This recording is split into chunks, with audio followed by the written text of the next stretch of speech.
One of my many hobbies, pastimes, is that of stargazing. I love to go out and see the stars, and I got my little stargazer app, so I look in the sky and try and see where I can find planets and different constellations, and it's a great blessing. I kind of get romantic about it all and think, oh, this is just nice and pretty, and I get all mystical and prayerful, and it's just a lovely experience. Actually, Ignatius of Loyola was very big in that. He'd sit out in the stars of Loyola and just marvel at God's creation. I practiced that once in Loyola, but I got annoyed by the mozzies. Stars, you know, I remember going out when I was living in the Territory, and often in Alice Springs, in the outback where it's pitch black, you get a great gazing of stars, you know, for miles. There was no light pollution to get in the way. It's a beautiful thing. And in fact, these wise men that we hear about, stars guided them. It's a bit like us through our GPS. You know, we put on the GPS to travel to particular places. Sometimes you're going through the tunnel, though, your GPS gets a bit out of whack, out of order, but it comes back together again. And so this is the same thing for these wise men, these sages, if you like. We call them wise men because they were wise in the skill of astrology.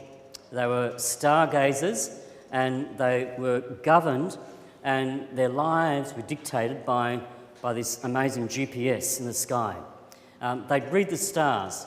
Some of us hopefully not read the stars, but they would see the stars and read them. And there's some kind of scientific explanation to the star they saw. Many scholars have tried to think, what was this great star? Some people may have thought it was the conjunction of two planets. I can't remember what planets they were, Saturn and something else, coming together. And when the planets sort of join together, it becomes like a king star. So when they see this star in the east, they say, oh, there's a king star. For us, it would have just been a conjunction of planets. But then it's amazing, isn't it? Because they go on to follow the star. Somehow they lose their GPS. Did you notice it? Because they kind of wind up in Jerusalem, thinking kings. They're born in palaces. And so we have to go to Jerusalem, which is the seat of the great king.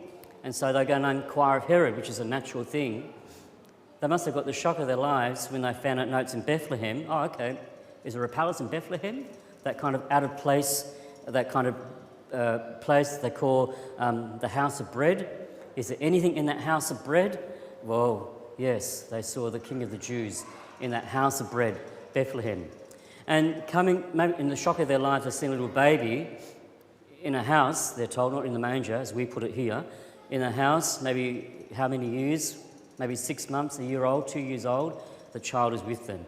We're not told where Joseph is, but Mary's there, and we have that beautiful scene before us here and read out in the Gospel today. Notice that it was a star that kind of got them to that place. And we have stars in our own lives, don't we? Stars that guide us. Maybe we call those stars grandmothers. I don't know about you, maybe it's your grandmother who brought you to faith. Maybe another way we call that star, that guide for us, is the Alpha. Some of you may be involved with Alpha. It might be the RCIA. It might be a ministry that you see as a guide that leads you to, as we sing in 3 Kings, that perfect light. So there's something very beautiful about this star that led them. And then it kind of fades into insignificance because they found the perfect light, these 3 wise men. Although we name them 3 wise men because of 3 gifts.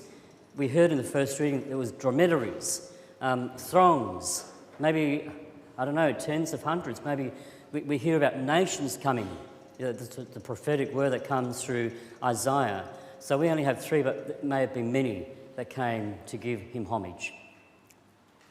The star. So maybe it's a good thing to thank God for the stars in our life, those who have guided us to where we are today. The reason why we have faith, the reason why we sit in our pews and 9 o'clock mass is because a guide, a star, has shown us where to go and to find Jesus. And notice that when we found Jesus, like the wise men, we can't go back the way we came. Isn't it interesting that any experience of God will lead us into a different way of thinking, a different way of acting, a different way of behaving. We find that perhaps before our conversion days or being deepened in our faith, we do things that we don't do now. We've changed in our whole manner. We've changed in our whole behaviour. That's what this amazing figure does for us. This child, baby born in the house of bread, to become the bread of life for us. He says one day, "I am the bread of life," and that bread of life has changed us and nourished us for the better, and so we can't go back the way we came. And we kind of see that out in different ways. I know in our families, often we talk about faith and all hell breaks loose because the debates come about religion and everything because we're just in a different wavelength to where our families or other associates work. And so they're warned in a dream not to go the same way. And we are also warned not to be tempted, but to follow the way of grace. Notice another thing that kind of stands out in the gospel is the gifts they bring. Gold, recognising the king. Fit for a king is the gold. And as we come today on this Epiphany Sunday, maybe we can bring to Jesus our gold.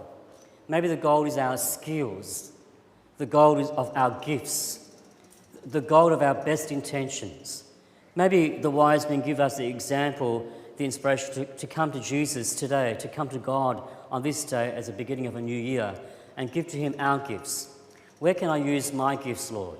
In church, in society, in family? And I present to you my gold. It's for you.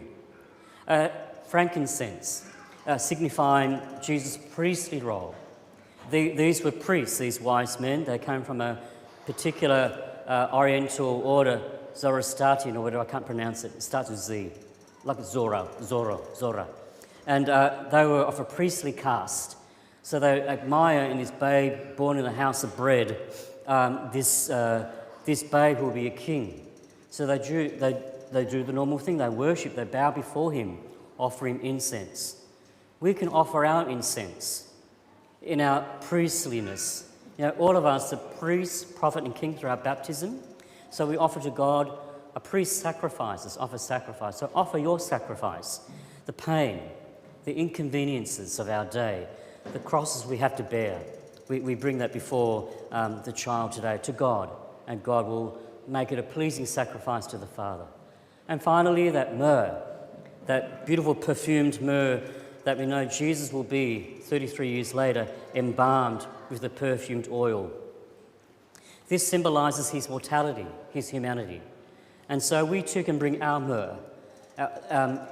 St. Paul says we are the fragrance of Christ.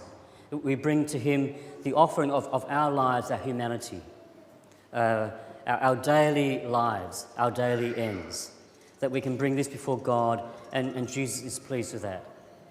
So these gifts that wise men bring, we too, in our own wisdom and in God's understanding ways, we can bring them before God as well. And God will offer them to the Father to be a blessing for us. So on this Epiphany Sunday, it means manifestation. God was manifested through the baby Bethlehem, and we too are called bearers of God's love, missionaries of God's love, if you like. We are called also to be people that manifest God's love through the gifts we bring and through the route that we travel, which is far different from where we have come. So let's pray that as we walk out of this church, it's the same old route you go back home, but hopefully hearts are changed and gifts are offered, and we begin this journey of faith into a brand new year, having no idea where that journey will lead us, but knowing that we can be guided in the right way to that right star, who is Jesus in our life.